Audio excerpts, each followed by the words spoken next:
आप नष्ट कर सकते नहीं करो।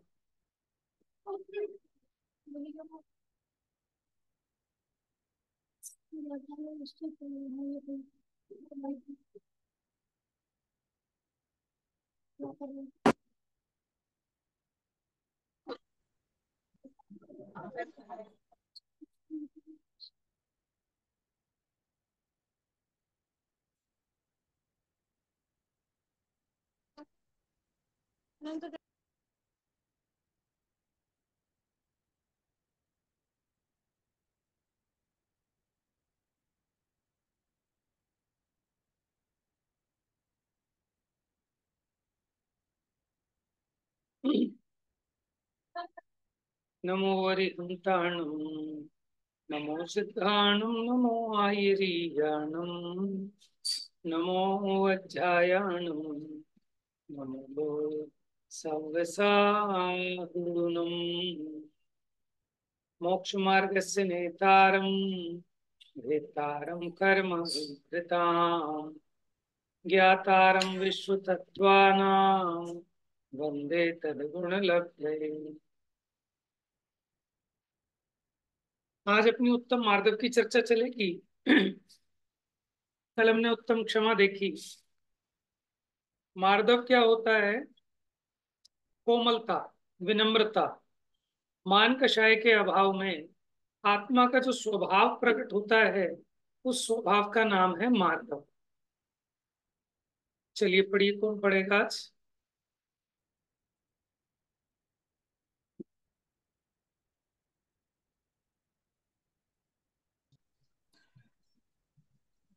उत्तम मार्दव जाति, कुल, ऐश्वर्य, रूप, ज्ञान, तप, बल, धन इत्यादि की विद्यमानता में मत नहीं होना तथा अपमानादि में दीनहीन नहीं होना उत्तम मार्दव है। सम्यक दृष्टि जीव सोचता है कि माता के पक्ष रूप जातियों में से मैं अनेक बार चांडाली। भैया स्क्रीन पे पूरा नहीं आ रहा मेरी। ठीक है। सम्यक दृष्टि जीव सोचता है कि माता के पक्ष रूप जातियों में से मैं अनेक बार चांडाली, भीलड़ी, चमारी, डूमड़ी, नटड़ी, वैश्य, दासी, धीवरी आदि नीच जाति वाली माता के गर्भ से उत्पन्न हुआ हूँ। अनेक बार गधी, सुअरी, कुत्ती, स्यालनी आदि के गर्भ से उत्पन्न हुआ हूँ। अनंत बार नीच अनंत बार नीच जाति पाने के बाद एक बार उच्च जाति प्राप्त होती है, उसे भी अनंत बार पाया है। ये दोनों ही जाति मेरा स्वभाव नहीं है, उद्गलमयी विनाशिक है, अतः जाति का गर्व करना उचित नहीं है। हाँ जी। देखिए, 8 चीजों के आश्रय से अज्ञानी जीव को मद उत्पन्न होता है। ठीक है, अभी सबसे पहले चर्चा की जाति और कुल की। माता के पक्ष को जाति कहते हैं और पिता के पक्ष को कुल कहते हैं।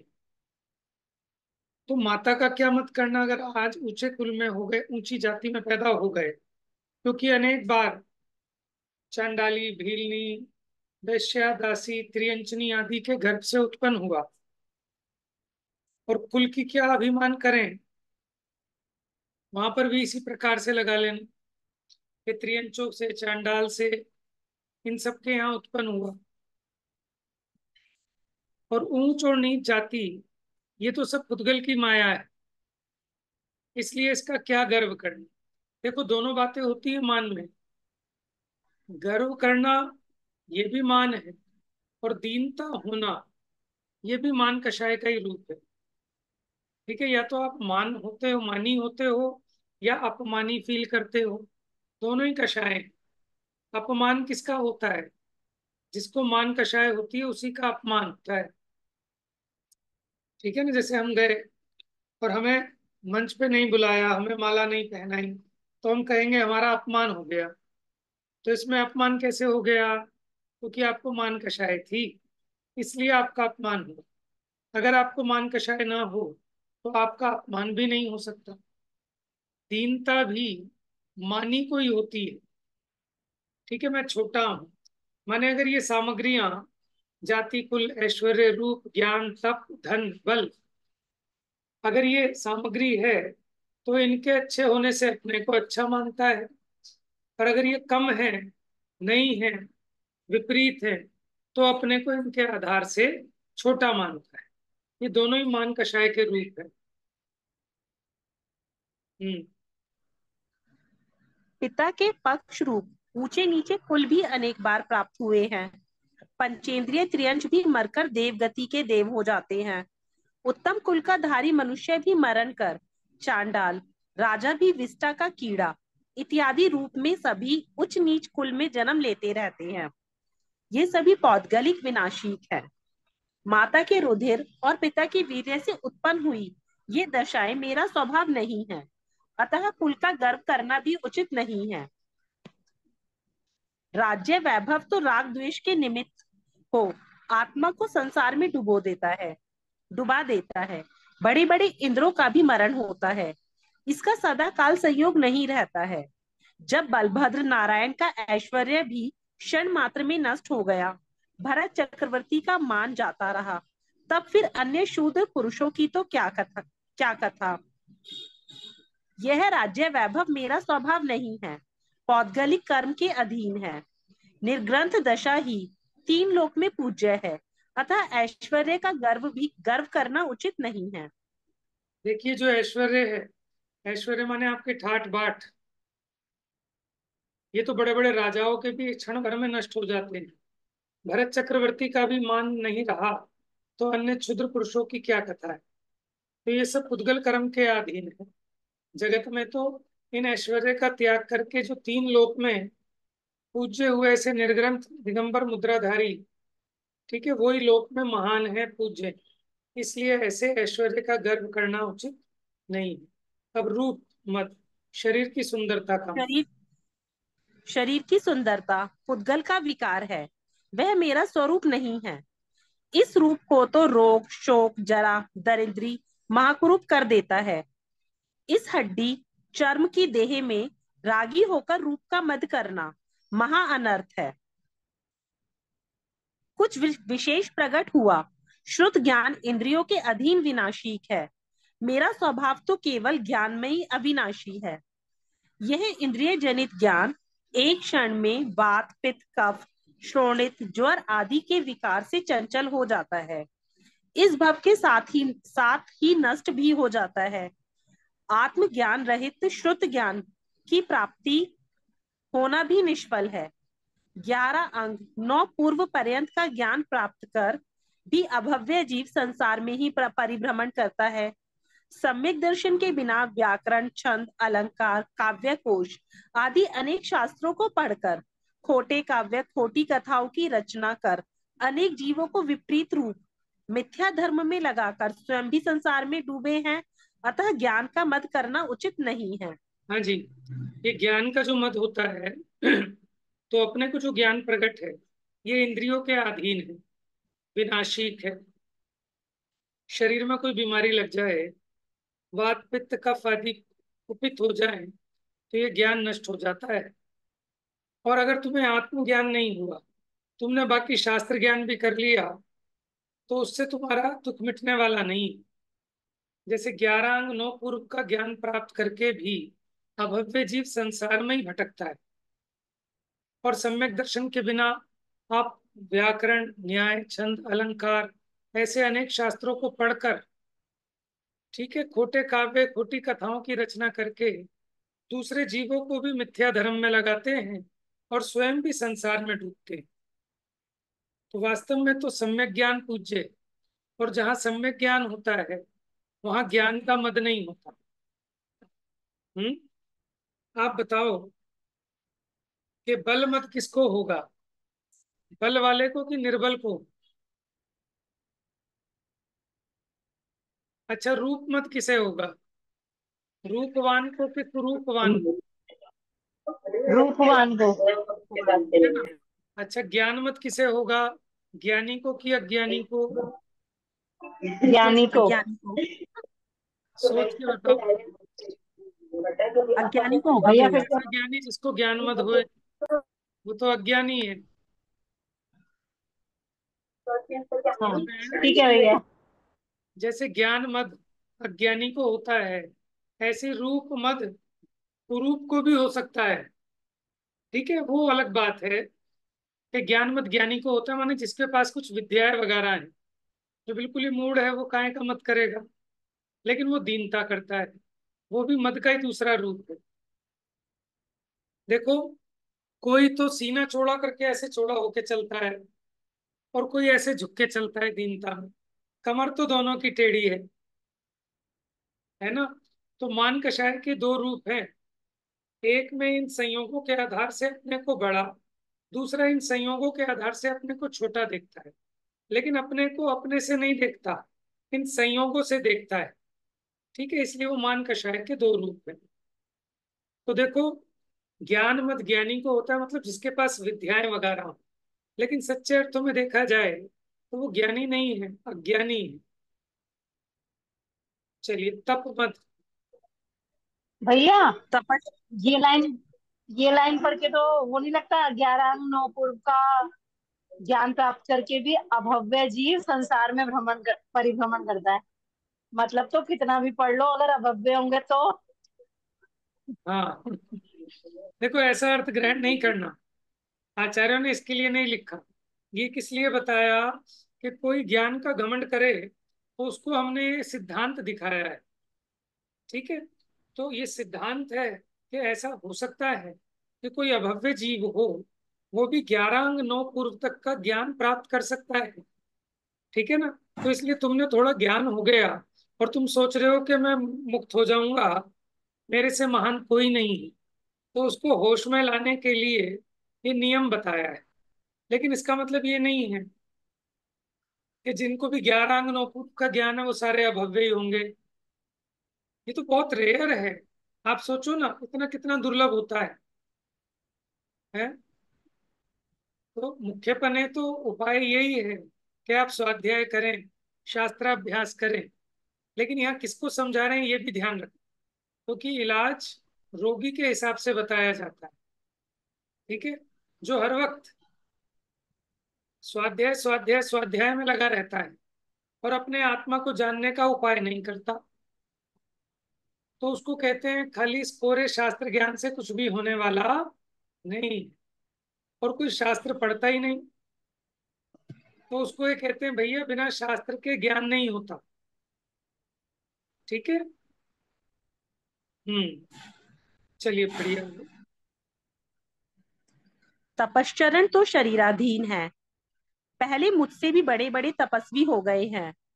तप का मद करने से बुद्धि भ्रष्ट हो जाती है, अतः तप का मद करना भी योग्य नहीं है। मेरी काय में प्रकट हुआ बल कर्माधीन विनाशिक है।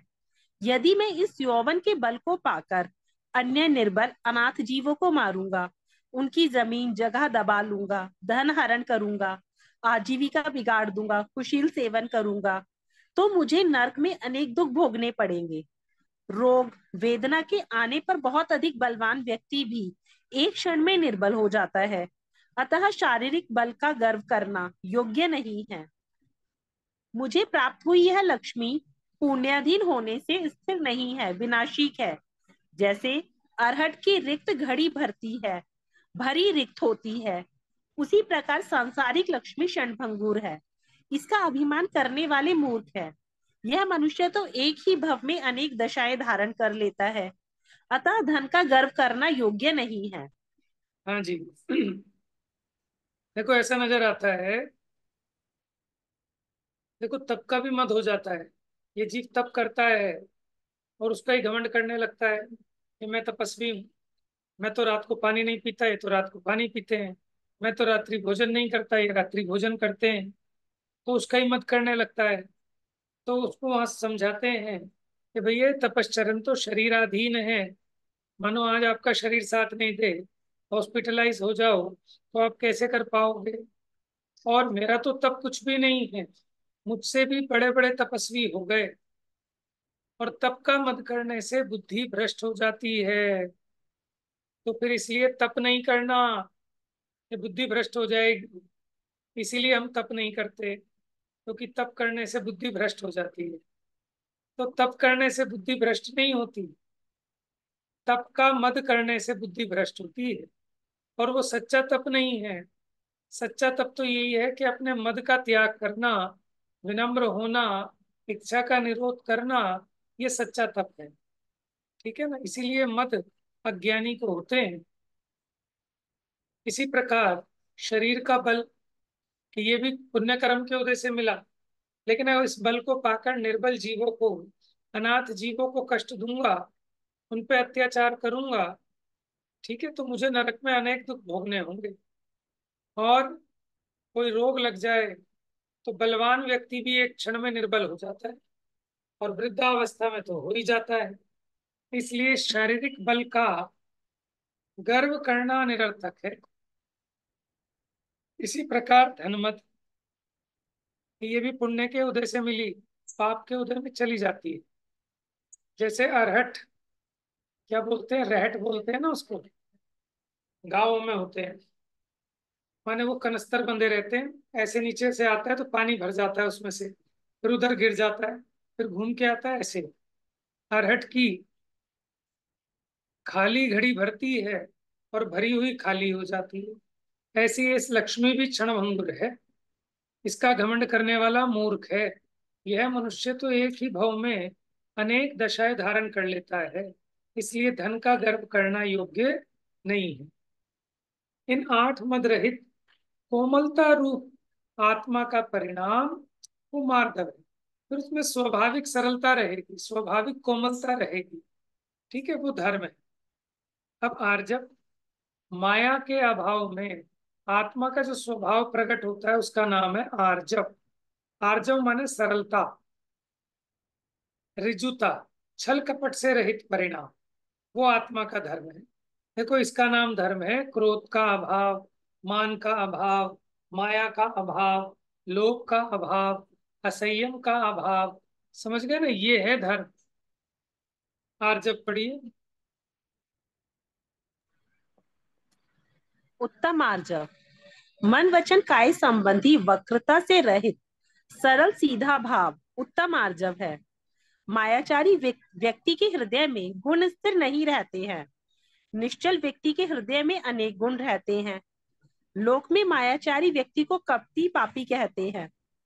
उसका तप व्रत करना भी व्रथा है, क्योंकि शल्य रहित ही व्रती होता है। आत्माराधना के कारण व्यक्त हुई मन की पवित्रता वचनों में झलकना, काय से उसके अनुकूल ही क्रिया होना उत्तम आर्जव धर्म है। देखिए, हम छोटी छोटी बातों में छल कपट करते हैं, और कार्य की सिद्धि होना तो वो पुण्य कर्म और पाप कर्म के अधीन है। ठीक है ना, और हमारे छोटे छोटे छल कपट करने से काम तो सिद्ध नहीं होता, लेकिन हमारे अंदर एक विशेष प्रकार की आकुलता और कलुषता होती है, जो हमारे आत्म कल्याण में हमारी शांति की घातक है। तो मायाचारी व्यक्ति के हृदय में गुण स्थिर नहीं रहते हैं। निश्चल व्यक्ति के हृदय में अनेक गुण रहते हैं।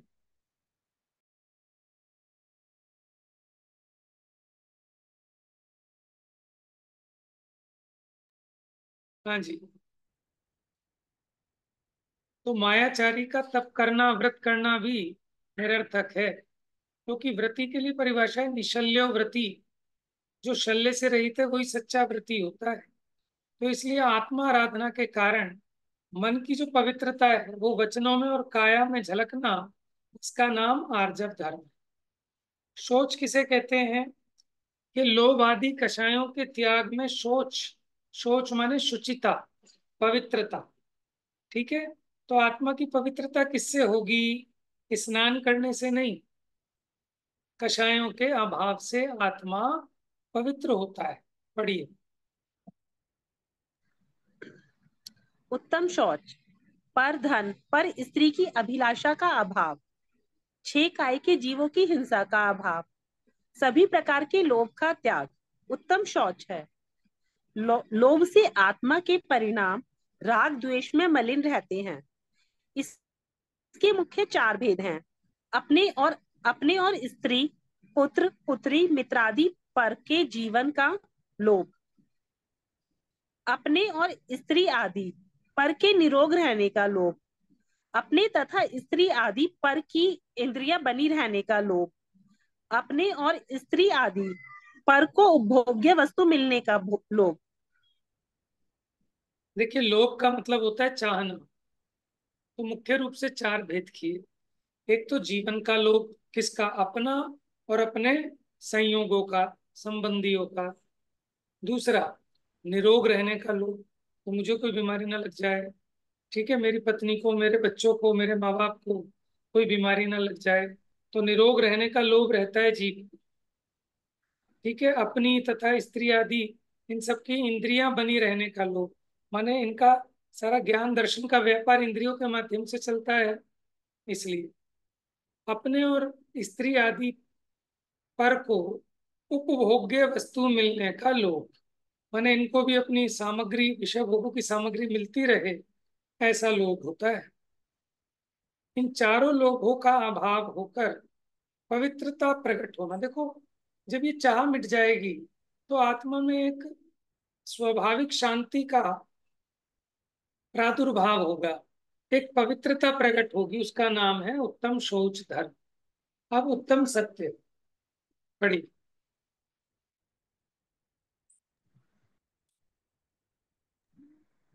उत्तम सत्य, मुनि श्रावक के मध्य समीचीन रूप निर्दोष वचन बोलना वचन सत्य है। उसके जनपद, संवृत्ति, स्थापना, नाम, रूप, प्रतीति, व्यवहार, संभावना, उपमा, भाव, ये 10 भेद है। असत्यवादी की कोई प्रतीति नहीं करता है। माता पिता पत्नी पुत्र मित्र आदि भी उसका विश्वास नहीं करते हैं। लोक के समस्त व्यवहार वचनों के ही अधीन है।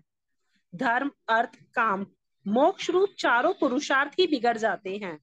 सत्यवादी का वचन लोग मानते हैं, उसका आदर करते हैं। अतः प्राण जाने पर भी अन्य को पीड़ाकारी वचन नहीं बोलना चाहिए।